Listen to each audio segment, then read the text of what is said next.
Hi friends, I am Ayesha. स्वागत है आपका मिशन पेरेंटिंग में, जहां हम बात करते हैं पेरेंटिंग की। राहुल मामत के लो, नो। श्रद्धा, आपको मना किया था ये नहीं करना। मोहित, सोफे में जंपिंग नहीं, नो, सिट डाउन। तो क्या आप भी यही माता पिता हैं जो ना कहते कहते थक चुके हैं, लेकिन बच्चा आपकी ना शब्द से नहीं थका है? साइकोलॉजिस्ट के अनुसार और रिसर्च के अनुसार एक बच्चा दिन में लगभग 400 बार, ये बहुत ही आश्चर्यचकित करने वाला आंकड़ा है, लगभग 400 बार ना शब्द सुनता है। और ना शब्द के साथ सबसे बड़ी प्रॉब्लम ये है कि बच्चा इसका आदी हो जाता है और उसकी ट्यूनिंग सेट हो जाती है। उसके ऊपर ना शब्द का कोई प्रभाव नहीं पड़ता। फिर आप इस शब्द को बोलने के लिए 4 से 5 बार उस शब्द को रिपीट करते हैं, फिर भी बच्चा आपकी बात नहीं सुनता। फिर आप जोर जोर से चीखते चिल्लाते हैं। जब आप जोर से चीखते चिल्लाते हैं, आप फ्रस्ट्रेट और एग्जॉस्ट हो जाते हैं। आपकी ना सुन के आपके बच्चे का मूड खराब हो जाता है, वो भी अलग जाके बैठ जाता है। मीन्स थोड़े टाइम के लिए आप दोनों का टाइम बर्बाद हो जाता है। तो चलते हैं हमारे आज के ऐसे तरीकों की तरफ जहां पे आप अपने बच्चे को ना, नहीं, मत जैसे नेगेटिव शब्दों को बोले बिना मना कर सकते हैं। और सबसे बड़ी बात, जब आप इन शब्दों को बोलेंगे तो बच्चा आपकी पूरी बात सुनेगा। आप एग्जॉस्ट नहीं होंगे, आप फ्रस्ट्रेट भी नहीं होंगे। क्योंकि दोस्तों, जब आप बार बार ना शब्द करते हैं तो बच्चा ना शब्द से आपके साथ विद्रोह करने लग जाता है। मीन्स आपकी बातों को वो उल्टा जवाब देता है। आप दोनों के बीच में आर्ग्यूमेंट से स्टार्ट हो जाते हैं। तो आज हम इन शब्दों को छोड़ेंगे, त्याग देंगे और ऐसे शब्दों को अपनाएंगे जिससे कि बच्चा हमारी बात सुने। तो चलते हैं उन ब्यूटीफुल वर्ड्स की तरफ। पहला तरीका number 1, rephrase your request in a positive way. It means अपनी ना को अलग अलग तरीके से बोलना या फिर उसको डेकोरेट करके अलग तरीके से परोसना। लाइक हम बार बार बच्चों को मना करते हैं कि अंदर नहीं दौड़ना, अंदर नहीं दौड़ना। जैसे आप ये शब्द बोलते हैं वो दौड़ना स्टार्ट कर देता है। अब हम उसको दौड़ने के लिए मना नहीं करेंगे, हम उसका हाथ पकड़ेंगे और बोलेंगे, राहुल अंदर चल के जाना है, प्लीज अंदर चल के चलेंगे, अदरवाइज चोट लगेगी। तो बच्चा यहाँ आपकी प्यार भरी बात जरूर सुनेगा और उसके ऊपर उस बात का असर जरूर पड़ेगा। एग्जाम्पल नंबर 2, बच्चा हॉल में या ड्राइंग रूम में अक्सर बॉल से खेलते हैं और हम उन्हें लाख मना करें लेकिन वो उस बात को नहीं सुनते। अब हम उन्हें खेलने के लिए मना नहीं करेंगे, हम कहेंगे आप हॉल में बॉल से खेल सकते हो, आप हॉल में बॉल को रोल करो, रोल करके खेलो। राइट? बच्चे अक्सर बिल्ली की टांग, स्किन, पूंछ, बाल बहुत खींचते हैं और मना करने के बावजूद नहीं सुनते। अब हम कहेंगे अगर आपको पुसी को पकड़ना है तो आप उसे प्यार से पकड़ें या प्यार से छुएं, प्यार से पकड़ें या प्यार से छुएं। इसका डायरेक्ट मैसेज है कि उसे खींचना नहीं है। यहाँ पे हम ना शब्द का इस्तेमाल नहीं करेंगे। हमने अपनी बात को एक जेंटल टच देना है और प्यार से मरहम लगानी है। अगला तरीका, पॉइंट नंबर 2, उनकी बातों के साथ एग्री हो जाना और उनके आगे चॉइसेस रख देना।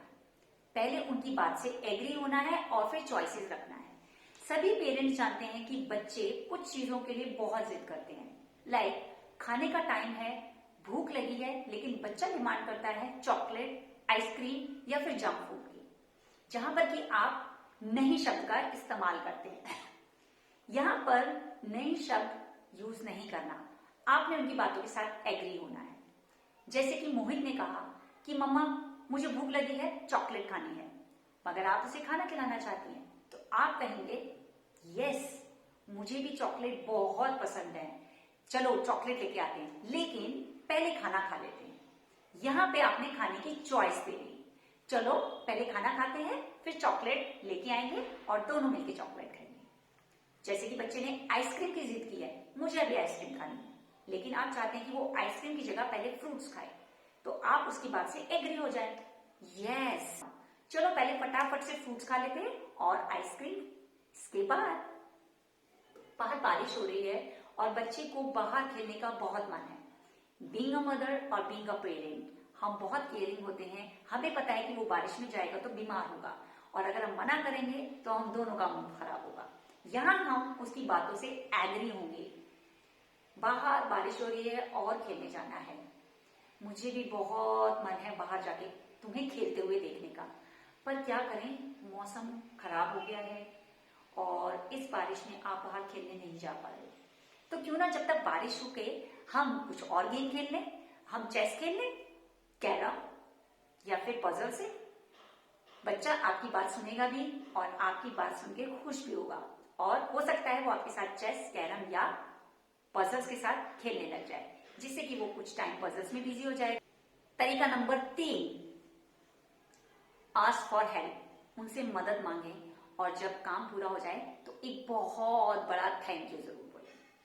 अक्सर देखा गया है जब भी कहीं बाहर जाना होता है तो बच्चों को आप सबसे पहले तैयार करते हैं, लेकिन एंड मोमेंट पे वही बच्चा जो सबसे पहले तैयार हुआ था या तो शूज, सॉक्स या कोई इंपॉर्टेंट सामान उतार के कहीं भूल जाता है और वो चीज गुम हो जाती है और एंड मोमेंट में सब लोगों का मूड खराब हो जाता है क्योंकि पार्टी के लिए या शॉपिंग के लिए देर हो रही होती है। यहाँ पर हम बच्चे के ऊपर चीखना चिल्लाना शुरू कर देते हैं, मैं तुझे मना किया था ये मत उतारना, तूने फिर उतार दिया, देख पापा गुस्सा कर रहे हैं। आपका भी मूड खराब, बच्चे का भी और अदर फैमिली मेंबर्स का भी। यहाँ पर ना शब्द का इस्तेमाल ना करते हुए आप बच्चे से रिक्वेस्ट करें, बेटा प्लीज मेरे को आपका शूज ढूंढने में हेल्प करो, पापा बहुत वेट कर रहे हैं, हम लेट हो जाएंगे प्लीज। और आप दोनों मिलके उस शूज को ढूंढें। जैसे ही वो शूज मिल जाए, अगर आपको मिले तो आप उसके सामने भगवान को थैंक्स बोले, थैंक गॉड मिल गया, चलो अब जल्दी से पहन लेते हैं और चलते हैं। या फिर अगर आपके बच्चे को मिला है तो उसे बोले very good, you have done a very good job, चलो अब जल्दी से पहनते हैं और बाहर चलते हैं, हम ऑलरेडी लेट हो चुके हैं। जब आप इन शब्दों का इस्तेमाल करेंगे तो बच्चे को पता चलेगा कि यस हम लेट हो रहे हैं और हमें ये सामान जल्दी से ढूंढना है और वो नेक्स्ट टाइम वो हरकत नहीं करेगा। बच्चे अक्सर अपने टॉयज से खेलते हैं और उन टॉयज को बिखेर कर छोड़ देते हैं और फिर बीइंग अ मदर हमें वो संभालना पड़ता है और फिर हम चीखना चिल्लाना शुरू कर देते हैं।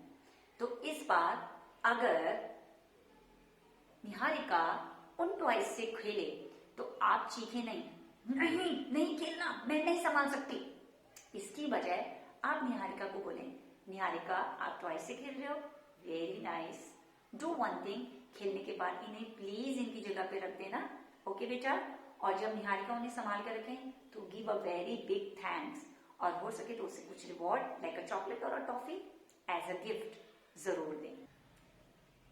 तरीका नंबर 4, आपने जिस चीज के लिए मना करना चाहते हैं उसका उनको रीजन दें और उसको खेलने की परमिशन भी दें। उसके रीजन जरूर देना है और उसकी परमिशन भी देनी है। लाइक बच्चा सैंड से खेल रहा है या क्ले से खेल रहा है। आपको मालूम है सैंड जब नीचे गिर जाती है तो बहुत साफ सफाई करनी पड़ती है बिकॉज वो इंजर्ड कर सकती है किसी को। तो यहां पर आपने बोलना है बेटा सैंड से नहीं खेलना, ये नहीं बोलना, आपने बोलना है आप सैंड से खेल सकते हो लेकिन बेटा सैंड को ट्रे में ही रखना और ट्रे के अंदर ही खेलना, सैंड बाहर नहीं गिरनी चाहिए क्योंकि अगर ये बाहर गिरेगी और किसी की आंखों में चली गई तो उसे प्रॉब्लम हो सकती है। यहाँ पर आपने उसको परमिशन भी दी है बट नहीं गिराने का रीजन भी दिया है, नहीं इस्तेमाल किया। तरीका नंबर 5, बच्चों को जो वो गलती कर रहा है या जो आप एक्सपेक्ट नहीं कर रहे हो और जिसके लिए ना करना चाह रहे हो उसके लिए उस चीज को समझाना। लाइक एक बहुत प्यारा फ्रॉक श्रद्धा ने पहना हुआ है और वो उसको फाड़ने की कोशिश कर रही है। यहाँ पर उसको मना करने की बजाय कि it's very costly, don't do it, नहीं करना, इसको बोलो कि बेटा आपको ये फ्रॉक बिल्कुल पसंद नहीं आ रहा है, डू वन थिंग, आप इसको प्लीज संभाल के रख दो, मैं इसे किसी जरूरतमंद को गिफ्ट करूंगी, हो सकता है ये उसके काम आ जाए। यहाँ पर मना नहीं करना है। लाइक बच्चा खाना नहीं खा रहा बट उसे वेस्ट कर रहा है तो आपने उसे यहाँ रोकना नहीं है, आपने क्या बोलना है, आपने कहना है ओ आई थिंक आपका पेट भर चुका है, अब आप और खाना नहीं खा रहे, या फिर हो सकता है ये फूड टेस्टी नहीं है, आपको पसंद नहीं आया। कोई बात नहीं, इसे वेस्ट नहीं करते, हम इसे संभाल के रखते हैं। हो सकता है कोई भूखा व्यक्ति मिले या फिर कोई पैट है जिसको आप ये दे सकते हैं, उसके लिए संभाल कर रख देते हैं। वो इसे बहुत प्यार से खाएगा और इंजॉय करेगा। तरीका नंबर 6, बच्चे अक्सर छोटे में दूसरों को मारना, किक करना और इवन काटना भी शुरू कर देते हैं कई बार। यहाँ पर बच्चों को इस काम को नहीं करने की साफ चेतावनी देनी है और थोड़ा सा प्यार से देनी है। लाइक अगर बच्चा माँ को या घर के किसी फैमिली मेंबर को मार रहा है तो यहाँ आपको साफ शब्दों में से बताना है, मैं आपको इसे किक और पिटिंग करने की परमिशन बिल्कुल नहीं देती, आप इसको बिल्कुल नहीं मार सकते हैं। अगर आपको मारने का मन है तो आप बॉल को मार सकते हैं, आप फर्श को मार सकते हैं, लेकिन मुझे या उसे नहीं मार सकते। यहाँ पे आपने उसे साफ शब्दों में, क्लियर वर्ड्स में बताना है कि वो क्या कर सकता है और क्या नहीं कर सकता। जैसे कि बच्चा स्विमिंग पूल में जंप करना चाहता है और आप जानते हैं कि स्विमिंग पूल में अगर बच्चा जंप करेगा तो उसके लाइफ को खतरा है, तो यहाँ मना नहीं करना, यहाँ पे उसे आपने हल्की सी चेतावनी देनी है। आपको जंप करना है तो आप सेफ्टी के साथ जंप कर सकते हैं, लाइफ जैकेट को पहन के आप जंप कर सकते हैं, परमिशन दे दी है, लेकिन हल्की चेतावनी, आप लाइफ जैकेट के साथ जंप कर सकते हैं क्योंकि अभी आप इतने स्ट्रॉन्ग नहीं हैं। दोस्तों, ये छोटी छोटी बातें हैं जहां पर हम ना शब्द का इस्तेमाल नहीं करते, लेकिन ना, नहीं, मत जैसे शब्द कई बार हमें इमरजेंसी में यूज करने पड़ते हैं। उन्हें आपने लाइफ थ्रेटनिंग सिचुएशंस के लिए संभाल के रखना है। लाइफ थ्रेटनिंग सिचुएशन जहां पर की जान को खतरा है या फिर दूसरे के लिए कोई डेंजरस सिचुएशन है, यहाँ पे इन शब्दों का इस्तेमाल आपने जरूर करना है, लेकिन इसके अलावा हो सके तो अपने शब्दों को मॉडिफाई कर बोले। इससे बच्चा आपकी बात सुनेगा भी और मानेगा भी। इस वीडियो को उन सभी पेरेंट्स को फॉरवर्ड करें जो कि अपने बच्चे को हर बात पे ना, नहीं, मत कहते हैं। आई होप ये वीडियो आपको जरूर पसंद आया होगा। अगर आपको ये वीडियो पसंद आया तो सबको फॉरवर्ड करें, चैनल को सब्सक्राइब करना ना भूलें। आपकी कोई क्वेरी है तो कमेंट बॉक्स पे जरूर लिखें।